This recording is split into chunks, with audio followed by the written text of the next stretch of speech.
શું થાય જો કોઈ તમને કહે કે દુનિયાના અંત વિશે આપણે જે કંઈ પણ વિચારીએ છીએ એ કદાચ ખોટું છે?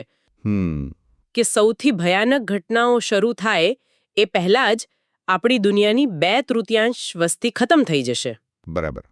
આજે આપણી પાસે જે સ્ત્રોતો છે એ બાઇબલની ભવિષ્યવાણીઓનું એક આવું જ મતલબ એકદમ ચોંકાવનારું અર્થઘટન રજૂ કરે છે. હા, અને મારે શરૂઆતમાં જ સ્પષ્ટ કરવું છે કે આપણો હેતુ અહીં કોઈ માન્યતાને સાચી કે ખોટી ઠેરવવાનો નથી. બિલકુલ. આપણે ફક્ત આ સ્ત્રોતોમાં જે તર્ક રજૂ કર્યો છે એને સમજવાનો પ્રયત્ન કરી રહ્યા છીએ. હા, એ કેવી રીતે આ નિષ્કર્ષ પર પહોંચ્યા? બરાબર. આ દસ્તાવેજો બાઇબલના જુદા જુદા પુસ્તકો, ખાસ કરીને ઝખારિયા, પ્રકટીકરણ અને દાનિયેલમાંથી શ્લોકો લઈને એક ચોક્કસ માળખું બનાવે છે. એક પ્રકારનું યુગાંત શાસ્ત્રીય વિશ્લેષણ, ખરું ને? હા, યુગાંત શાસ્ત્રીય એટલે કે દુનિયાના અંતના સમયને લગતો અભ્યાસ. તો ચાલો જોઈએ કે તેઓ આ નિષ્કર્ષ પર કેવી રીતે પહોંચે છે. ચાલો તો આની અંદર ઉતરીને જોઈએ. આ આખી દલીલનો પાયો એ ક્યાંથી આવે છે? મને લાગે છે ઝખારિયાના પુસ્તકમાંથી. હા, બિલકુલ. કેન્દ્રમાં છે ઝખારિયા 13.8. ઓકે. આ શ્લોક કહે છે, આખી પૃથ્વી પર 2/3 નાશ પામશે અને 1/3 બચી જશે. આખી પૃથ્વી પર? હા, એટલે સ્ત્રોતનું અર્થઘટન એમ છે કે આ કોઈ સ્થાનિક યુદ્ધ કે આફત નથી, આ એક વૈશ્વિક ઘટના છે. અને સૌથી મહત્વની વાત એ છે કે આ ઘટના મહાન વિપત્તિ તરીકે ઓળખાતા સમયગાળા પહેલા બને છે. એક મિનિટ, અહીં જરા રોકાઈએ. મહાન વિપત્તિ એટલી શું એ જરા સ્પષ્ટ કરશો? કારણ કે ઘણા લોકો માટે આ શબ્દ કદાચ નવો હોય. સારો પ્રશ્ન છે. જો સામાન્ય રીતે ખ્રિસ્તી યુગાંત શાસ્ત્રમાં મહાન વિપત્તિ એ પૃથ્વીના ઇતિહાસના અંતમાં આવતો 3.5 વર્ષનો સમયગાળો છે. 3.5 વર્ષ? ઓકે. હા. આ સમયને અત્યાચાર, પરીક્ષા અને વૈશ્વિક સંકટનો સમય માનવામાં આવે છે, જે પશુ અથવા એન્ટીક્રાઇસ્ટના શાસન સાથે જોડાયેલો છે. પણ આ સ્ત્રોત કંઈક અલગ કહે છે. બરાબર. કે સૌથી મોટો વિનાશ જે 2/3 વસ્તીનો છે એ તો આ સમયગાળો શરૂ થાય એ પહેલા જ થઈ જશે. 2/3? આ આંકડો તો મગજને શૂન્ય કરી દે તેવો છે. ચાલો આને આજના સંદર્ભમાં જોઈએ. અત્યારે વિશ્વની વસ્તી લગભગ 8 અબજ છે. તો 2/3 એટલે કેટલા થયા? ગણિત કરીએ તો 8 અબજના 2/3 એટલે લગભગ 5.33 અબજ લોકો. 5.33 અબજ? હા, આ આંકડો એટલો મોટો છે કે કલ્પના કરવી પણ મુશ્કેલ છે. ખરેખર. મતલબ યુરોપ, આફ્રિકા, ઉત્તર અને દક્ષિણ અમેરિકા આ ચારેય ખંડની વસ્તી ભેગી કરીએ તો પણ એનાથી વધારે લોકો મૃત્યુ પામશે. અને બચશે કેટલા? આ અર્થઘટન મુજબ ફક્ત 2.67 અબજ લોકો જ બચશે. અને સ્ત્રોત મુજબ આ ભયાનક વસ્તી ઘટાડા પછી જ પેલું પશુનું શાસન અને 666ની છાપ જેવી ઘટનાઓ શરૂ થશે. આ તો સામાન્ય સમજને બિલકુલ ઉલટાવી દે છે. મતલબ આપણામાંથી 3માંથી 2 લોકો બચશે નહીં. હા. અને આ ભવિષ્યવાણી ખ્રિસ્તી સમુદાય માટે શું અર્થ રાખે છે? શું સ્ત્રોત એના પર કોઈ પ્રકાશ પાડે છે? હા, તે સ્પષ્ટપણે કહે છે કે આ વિનાશ કોઈ ભેદભાવ નહીં કરે.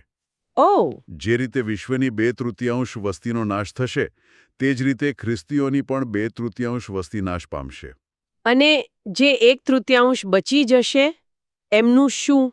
જે 1/3 ખ્રિસ્તીઓ બચી જશે તેમના પર બાકીની દુનિયા દ્વારા 42 મહિના સુધી અત્યાચાર કરવામાં આવશે. આ જ તે સમયગાળો છે જેને સ્ત્રોત મહાન વિપત્તિ કહે છે. અદ્ભુત.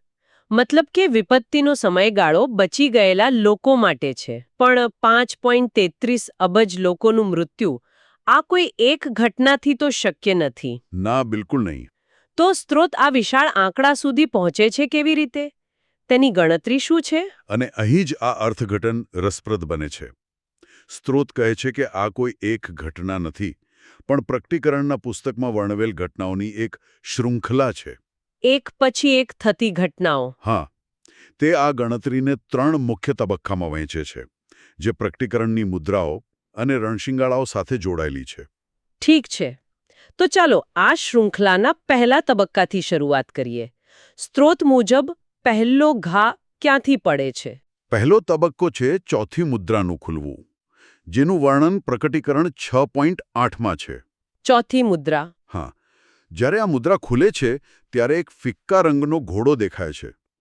તેના સવારનું નામ છે મૃત્યુ, અને નર્ક તેની પાછળ આવે છે. આ તો ભયાનક લાગે છે. શ્લોકમાં લખ્યું છે કે તેને પૃથ્વીના ચોથા ભાગ પર તલવાર, દુકાળ, મરકી અને જંગલી જાનવરો દ્વારા લોકોને મારી નાખવાનો અધિકાર આપવામાં આવે છે. એક મિનિટ. પૃથ્વીના ચોથા ભાગ પર. આ વાક્ય ખૂબ મહત્વનું લાગે છે. હા, સ્ત્રોત આનું અર્થઘટન વસ્તીના સંદર્ભમાં કરે છે કે પછી કોઈ ભૌગોલિક વિસ્તારના? આ જ સૌથી મોટી ધારણા છે. સ્ત્રોત આનો શાબ્દિક અર્થઘટન કરીને તેને વસ્તી પર લાગુ કરે છે. ઓકે, એટલે કે 8 અબજની વસ્તીનો ચોથો ભાગ, બરાબર. જે 2 અબજ થાય છે. આથી આ પ્રથમ તબક્કા પછી 2 અબજ લોકો મૃત્યુ પામે છે. અને વિશ્વની વસ્તી ઘટીને 6 અબજ થઈ જાય છે. હા, પણ આ તો બહુ મોટી ધારણા છે. પૃથ્વીનો ચોથો ભાગનો અર્થ એશિયા જેવો કોઈ મોટો ભૌગોલિક વિસ્તાર પણ હોઈ શકે છે. સાચી વાત. શું સ્ત્રોત આનું કોઈ કારણ આપે છે કે તે તેને વસ્તી જ કેમ ગણે છે? કારણ કે જો તેનો અર્થ ભૌગોલિક વિસ્તાર હોય તો આખી ગણતરી જ ખોરવાઈ જાય. તમે બિલકુલ સાચો મુદ્દો પકડ્યો છે. સ્ત્રોત પોતે આ વાત સ્વીકારે છે કે આ અર્થઘટન વિવાદાસ્પદ હોઈ શકે છે. પણ તેની દલીલ એ છે કે જો ઝખારિયા 13.8ની ભવિષ્યવાણી એટલે કે 2/3નો નાશ જો એ સાચી પડવાની હોય તો પ્રકટીકરણની ઘટનાઓનો સરવાળો તે આંકડા સુધી પહોંચવો જોઈએ. અચ્છા, એટલે પાછળથી ગણતરી કરે છે. હા, એક રીતે. તે માને છે કે આ જ એકમાત્ર રસ્તો છે જેનાથી આ બંને ભવિષ્યવાણીઓ એકસાથે સાચી ઠરી શકે.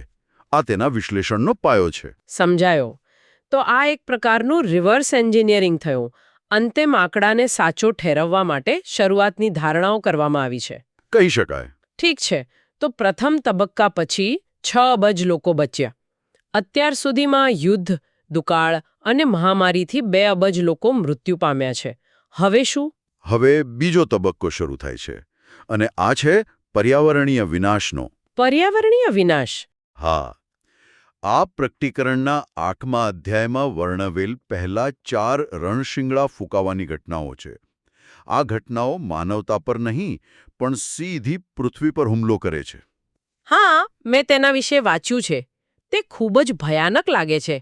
જરા ટૂંકમાં જણાવશો કે શું થાય છે? જરૂર. પહેલું રણશિંગડું ફૂંકાય છે અને પૃથ્વીનો ત્રીજો ભાગ, વૃક્ષોનો ત્રીજો ભાગ અને બધું લીલું ઘાસ બળી જાય છે. આખું પર્યાવરણ નાશ પામે છે. હા.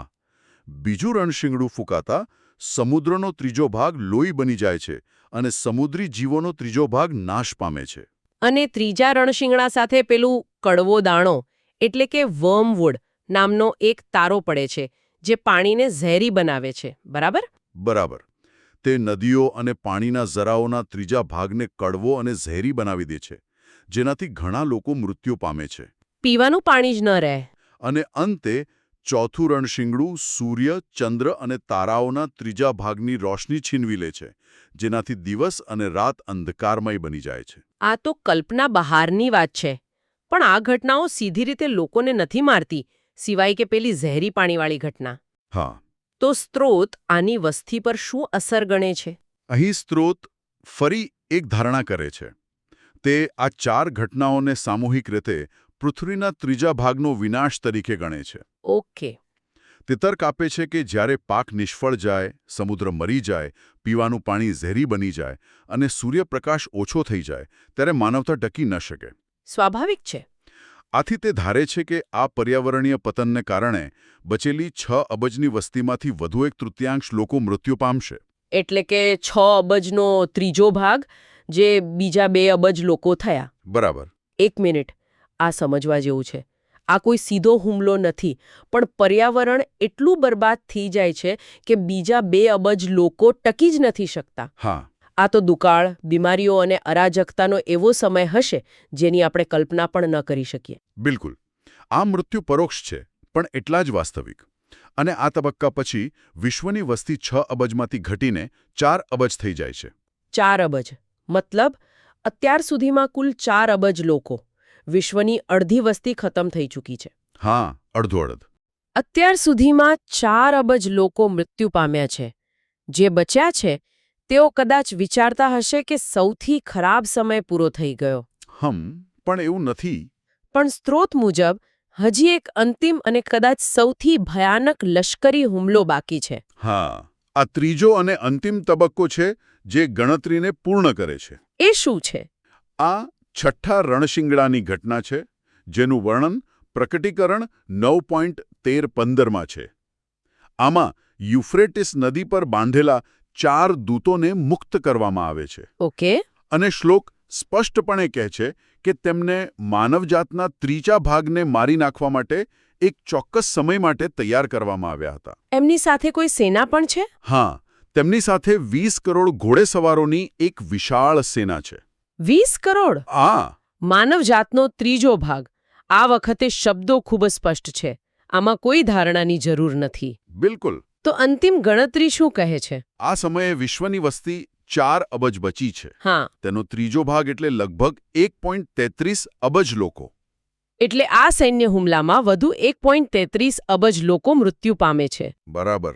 તો 4 અબજમાંથી 1.33 અબજ બાદ કરીએ તો 2.67 અબજ લોકો બચે છે. હા. આ તો ઝખારિયાની ભવિષ્યવાણીની એકદમ નજીક છે, જે કહેતી હતી કે 8 અબજનો 1/3 એટલે કે 2.66 અબજ બચી જશે. એકદમ નજીક. અને આ જ સ્રોતની મુખ્ય દલીલ છે કે આ કોઈ સંયોગ નથી. હા, તે દાવો કરે છે કે આ કોઈ સંયોગ નથી, પણ બાઇબલના જુદા જુદા ભાગો એક સુસંગત વાર્તા કહી રહ્યા છે. પ્રકટીકરણની ઘટનાઓ ઝખારિયાની ભવિષ્યવાણીને પૂર્ણ કરવાનો માર્ગ છે. ચાલો અહીં એક ક્ષણ માટે અટકીએ અને આખા ચિત્રને જોઈએ. કુલ મૃત્યુઆંકનો સરવાળો કરીએ તો ચોથી મુદ્રાથી 2 અબજ. બરાબર. 4 રણશિંગડાના પર્યાવરણીય વિનાશથી બીજા 2 અબજ. હા. અને છઠ્ઠા રણશિંગડાની સેના દ્વારા 1.33 અબજ. કુલ સરવાળો 5.33 અબજ મૃત્યુ. અને બચ્યા ફક્ત 2.67 અબજ લોકો. આ માનસિક રીતે ખૂબ જ ભારે છે. ખરેખર. અને હવે આપણે આ વિશ્લેષણના સૌથી મહત્વના નિષ્કર્ષ પર આવીએ છીએ. એ શું છે? સ્ત્રોત ભારપૂર્વક કહે છે કે આ બધી ભયાનક ઘટનાઓ, આ 5.33 અબજ લોકોના મૃત્યુ, એ બધું તે બધું મહાન વિપત્તિ અને 666 પશુની છાપ ફરજિયાત બને તે પહેલા થાય છે. બરાબર. પહેલા. તો તમે એમ કહી રહ્યા છો કે જે દુનિયા પર એન્ટીક્રાઇસ્ટ શાસન કરવા આવશે તે પહેલેથી જ એક પોસ્ટ એપોકેલિપ્ટિક, એક ઉજ્જળ જમીન હશે. હા. એક એવી દુનિયા જ્યાં 3માંથી 2 લોકો પહેલેથી જ મરી ચૂક્યા છે. બિલકુલ. તો પછી તે 42 મહિનાની મહાન વિપત્તિનો અર્થ શું છે? તેનો હેતુ શું છે, જો મોટાભાગની માનવતા તેને જોવા માટે જીવિત જ નથી? આ જ તે પ્રશ્ન છે જે આ અર્થઘટનને પરંપરાગત દૃષ્ટિકોણથી અલગ પાડે છે. કેવી રીતે? પરંપરાગત રીતે લોકો માને છે કે મુદ્રાઓ, રણશિંગડાઓ અને અન્ય આફતો એ બધું જ મહાન વિપત્તિનો ભાગ છે. હા. પણ આ સ્ત્રોત સમયરેખાને ફરીથી ગોઠવે છે. તે કહે છે કે માનવતાનો સૌથી મોટો વિનાશ એ અંતિમ પરીક્ષાની પ્રસ્તાવના છે, ખુદ પરીક્ષા નથી. પશુનું શાસન એક તૂટેલી, ભાંગેલી, ઓછી વસ્તીવાળી દુનિયા પર શરૂ થાય છે. આ તો ખૂબ જ અલગ દૃષ્ટિકોણ છે. તે આખી વાતને વિનાશથી બચવા પરથી હટાવીને કંઈક બીજું જ બનાવી દે છે. બરાબર. તે એવું સૂચવે છે કે અંતિમ પરીક્ષા એ નથી કે તમે પ્રારંભિક વિનાશમાંથી બચી શકો છો કે નહીં. કારણ કે મોટાભાગના લોકો નહીં બચે. હા. અંતિમ પરીક્ષા બચી ગયેલા લોકો માટે છે. તો આજે આપણે બાઇબલની ભવિષ્યવાણીઓના એક ખૂબ જ વિશિષ્ટ અને, સાચું કહું તો, ચોંકાવનારા અર્થઘટનને સમજ્યા. આ દૃષ્ટિકોણ મુજબ 666 પશુની છાપ જેવી અંતિમ સમયની ઘટનાઓ શરૂ થાય પહેલાં જ વિશ્વની 2/3 વસ્તી યુદ્ધ, દુકાળ, મહામારી, પર્યાવરણીય પતન અને એક વિશાળ સૈન્ય હુમલાના ભયંકર મિશ્રણ દ્વારા નાશ પામી હશે. અને આ ચર્ચાના અંતે શ્રોતાઓ માટે એક વિચારવા જેવો પ્રશ્ન ઊભો થાય છે. કયો પ્રશ્ન? જો આપણે આ માળખું સ્વીકારીએ કે મોટાભાગની માનવતા વિપત્તિના અંતિમ તબક્કા પહેલા જ નાશ પામે છે, તો તે અંતિમ સમયગાળાનો હેતુ અને તે કોને અસર કરે છે તેની પરંપરાગત સમજ કેવી રીતે બદલાય છે? હા, સાચી વાત છે. જો મોટાભાગના લોકો પહેલેથી જ મૃત્યુ પામ્યા હોય તો પછી તે 42 મહિનાનો અત્યાચાર કોના માટે છે? બરાબર. અને અહીં ઝખારિયાનો આગળનો શ્લોક 13.9 કદાચ જવાબ આપે છે. એ શું કહે છે? તે બચી ગયેલા 1/3 લોકો વિશે કહે છે. હું તે ત્રીજા ભાગને આગમાં નાખીશ. હું તેઓને ચાંદીની જેમ શુદ્ધ કરીશ અને સોનાની જેમ પરખીશ. શુદ્ધ કરીશ. અને પરખીશ. હા. આ દૃષ્ટિકોણ મુજબ અંતિમ 42 મહિનાનો હેતુ સજા કે વિનાશ નથી, પણ શુદ્ધિકરણ છે. બચી ગયેલા લોકો માટે એક અંતિમ તીવ્ર પરીક્ષા. બરાબર. કદાચ આ અર્થઘટન મુજબ અંતિમ પ્રશ્ન એ નથી કે શું તમે બચી શકશો, પણ એ છે કે આ બધું સહન કર્યા પછી, શુદ્ધિકરણની આગમાંથી પસાર થયા પછી તમે કોણ બનશો?